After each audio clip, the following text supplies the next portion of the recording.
Hello, my name is John Nagoski, and I'm a native speaker of English from Wisconsin in the USA. I would like to introduce to you my English reading channel with questions and answers.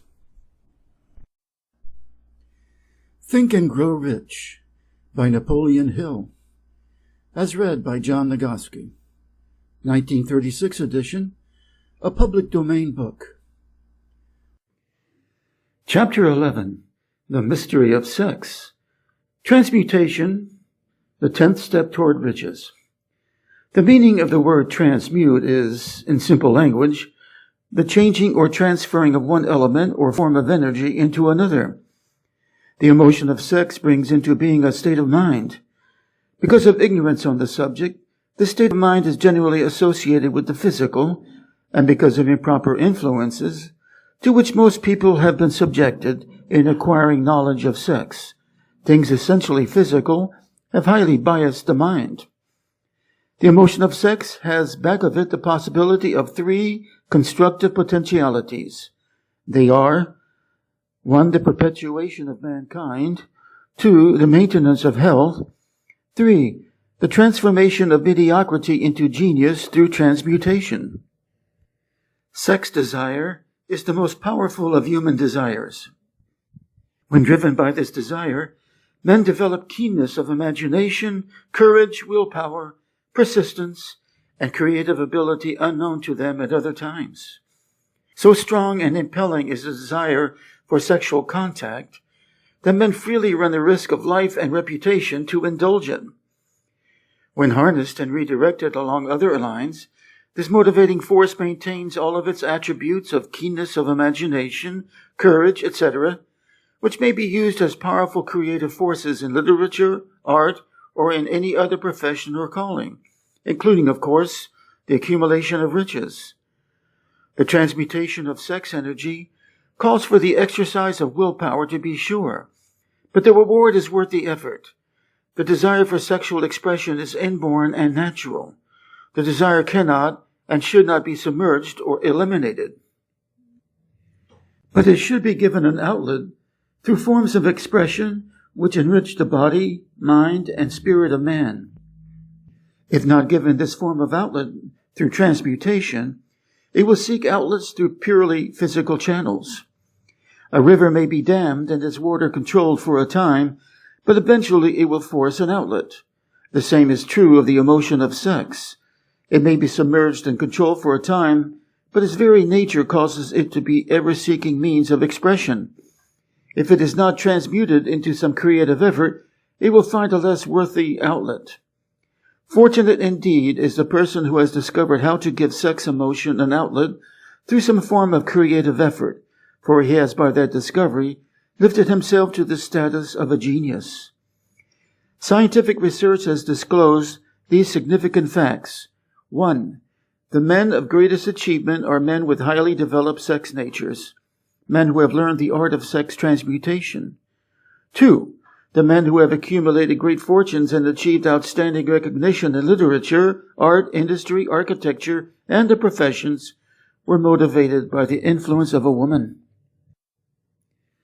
The research from which these astounding discoveries were made went back to the pages of biography and history for more than 2,000 years. Wherever there was evidence available in connection with the lives of men and women of great achievement, it indicated most convincingly that they possessed highly developed sex natures. The emotion of sex is an irresistible force, against which there can be no such opposition as an immovable body. When driven by this emotion, men become gifted with a superpower for action. Understand this truth, and you will catch the significance of the statement that sex transmutation will lift one to the status of a genius. The emotion of sex contains the secret of creative ability. Destroy the sex glands, whether in man or beast, and you have removed the major source of action. For proof of this, observe what happens to any animal after it has been castrated. A bull becomes as docile as a cow after it has been altered sexually. Sex alteration takes out of the male, whether man or beast, all the fight that was in him. Sex alteration of the female has the same effect. The pages of history are filled with the records of great leaders whose achievements may be traced directly to the influence of women who aroused the creative faculties of their minds through the stimulation of sex desire. Napoleon Bonaparte was one of these. When inspired by his first wife, Josephine, he was irresistible and invincible. When his better judgment or reasoning faculty prompted him to put Josephine aside, he began to decline. His defeat and St. Helena were not far distant. If good taste would permit, we might easily mention scores of men, well known to the American people, who climbed to great heights of achievement under the stimulating influence of their wives, only to drop back to destruction after money and power went to their heads, and they put aside the old wife for a new one. For the purpose of refreshing the memory, in connection with the facts available from the biographies of certain men, we here present the names of a few men of outstanding achievement, each of whom was known to have been of a highly sexed nature. The genius which was theirs undoubtedly found its source of power in transmuted sex energy.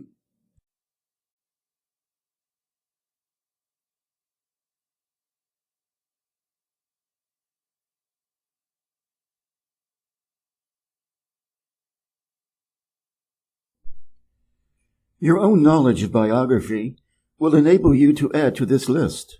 Find, if you can, a single man in all history of civilization who achieved outstanding success in any calling, who is not driven by a well-developed sex nature. Why men seldom succeed before 40. I discovered from the analysis of over 25,000 people that men who succeed in an outstanding way seldom do so before the age of 40, and more often they do not strike their real pace until they are well beyond the age of 50. This fact was so astounding that it prompted me to go into the study of its cause most carefully, carrying the investigation over a period of more than 12 years. This study disclosed the fact that the major reason why the majority of men who succeed do not begin to do so before the age of 40 to 50 is their tendency to dissipate their energies through overindulgence and physical expression of the emotion of sex. The majority of men never learn that the urge of sex has other possibilities, which far transcend in importance that of mere physical expression. The majority of those who make this discovery do so after having wasted many years at a period when the sex energy is at its height, prior to the age of 45 to 50. The desire for sexual expression is by far the strongest and most compelling of all the human emotions, and for this reason this desire, when harnessed and transmuted into action, other than that of physical expression, may raise one to the status of a genius. One of America's most able businessmen frankly admitted that his attractive secretary was responsible for most of the plans he created. He admitted that her presence lifted him to the heights of creative imagination. One of the most successful men in America owes most of his success to the influence of a very charming young woman who has served as a source of inspiration for more than 12 years. Everyone knows the man to whom this reference is made, but not everyone knows the real source of his achievements. History is not lacking in examples of men who attained to the status of genii as a result of the use of artificial mind stimulants in the form of alcohol and narcotics. Edgar Allan Poe wrote The Raven while under the influence of liquor, dreaming dreams that mortal never dared to dream before. James Whitcomb Riley did his best writing while under the influence of alcohol. Perhaps it was thus he saw the ordered intermingling of the real and the dream, the mill above the river and the mist above the stream. Robert Burns wrote best when intoxicated. For auld lang syne, my dear, we'll take a cup of kindness yet for auld lang syne. But let it be remembered that many such men have destroyed themselves in the end. If you want evidence that most men do not begin to do their best work before the age of 40, study the records of the most successful men known to the American people, and you will find it. Henry Ford did not hit his pace of achievement until he had passed the age of 40. Andrew Carnegie was well past 40 before he began to reap the reward of his efforts. James J. Hill was still running a telegraph key at the age of 40. His stupendous achievements took place after that age. Biographers of American industrialists and financiers are filled with evidence that the period from 40 to 60 is the most productive age of man. Between the ages of 30 and 40, man begins to learn, if he ever learns, the art of sex transmutation. This discovery is generally accidental, and more often than otherwise, the man who makes it is totally unconscious of his discovery. He may observe that his powers of achievement have increased around the age of 35 to 40, but in most cases he is not familiar with the cause of this change. That nature begins to harmonize the emotions of love and sex in the individual between the ages of 30 and 40, so that he may draw upon these great forces and apply them jointly as stimuli to action. Sex alone is a mighty urge to action, but its forces are like a cyclone. They are often uncontrollable. When the emotion of love begins to mix itself with the emotion of sex, the result is calmness of purpose, poise, accuracy of judgment, and balance. What person who has attained to the age of 40 is so unfortunate as to be unable to analyze these statements and to corroborate them with his own experience? When driven by his desire to please a woman, based solely upon the emotion of sex, a man may be, and usually is, capable of great achievement, but his actions may be disorganized, distorted, and totally destructive. When driven by his desire to please a woman, based upon the motive of sex alone, a man may steal, cheat, and even commit murder. But when the emotion of love is mixed with the emotion of sex, that same man will guide his actions with more sanity, balance, and reason. Criminologists have discovered that the most hardened criminals can be reformed through the influence of a woman's love. There is no record of a criminal having been reformed solely through the sex influence. These facts are well known, but their cause is not. The emotions are states of mind. Nature has provided man with a chemistry of the mind, which operates in a manner similar to the principles of chemistry of matter. It is a well-known fact that, through the aid of chemistry of matter, a chemist may create a deadly poison by mixing certain elements, none of which are in themselves harmful in the right proportions. The emotions may likewise be combined so as to create a deadly poison. The emotions of sex and jealousy, when mixed, may turn a person into an insane beast. The presence of any one or more of the destructive emotions in the human mind, through the chemistry of the mind, sets up a poison which may destroy one's sense of justice and fairness. In extreme cases, the presence of any combination of these emotions in the mind may destroy one's reason. The road to genius consists of the development, control, and use of sex, love, and romance. Briefly, the process may be stated as follows. Encourage the presence of these emotions as the dominating thoughts in one's mind, and discourage the presence of all the destructive emotions. The mind is a creature of habit. It thrives upon the dominating thoughts fed it. Through the faculty of willpower, one may discourage the presence of any emotion and encourage the presence of any other. Control of the mind, through the power of will, is not difficult. Control comes from persistence and habit. The secret of control lies in understanding the process of transmutation. When any negative emotion presents itself in one's mind, it can be transmuted into a positive or constructive emotion by the simple procedure of changing one's thoughts. There is no other road to genius than through voluntary self-effort. If you believe yourself unfortunate because you have loved and lost, perish the thought. One who has loved truly can never lose entirely. Love is whimsical and temperamental.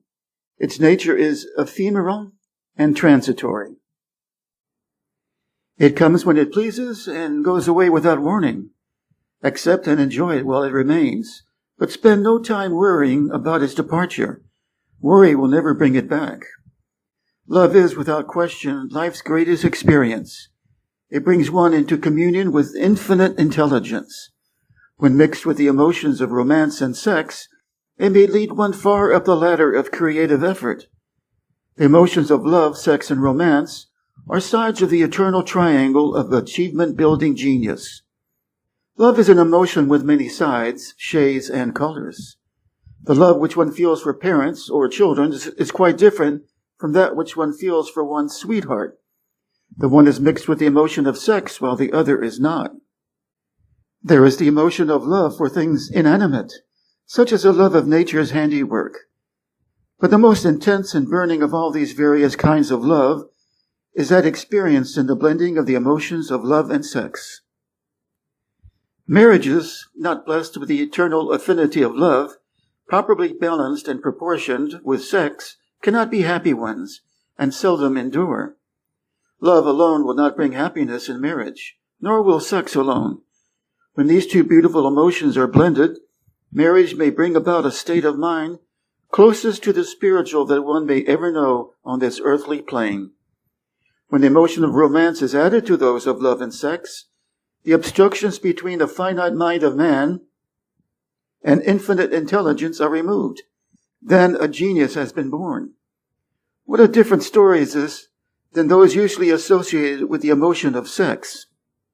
Here is an interpretation of the emotion which lifts it out of the commonplace and makes of it potter's clay in the hands of God, from which he fashions all that is beautiful and inspiring. It is an interpretation which would, when properly understood, bring harmony out of the chaos which exists in too many marriages. The disharmonies often expressed in the form of nagging may usually be traced to lack of knowledge on the subject of sex. Where love, romance, and a proper understanding of the emotion and function of sex abide, there is no disharmony between married people.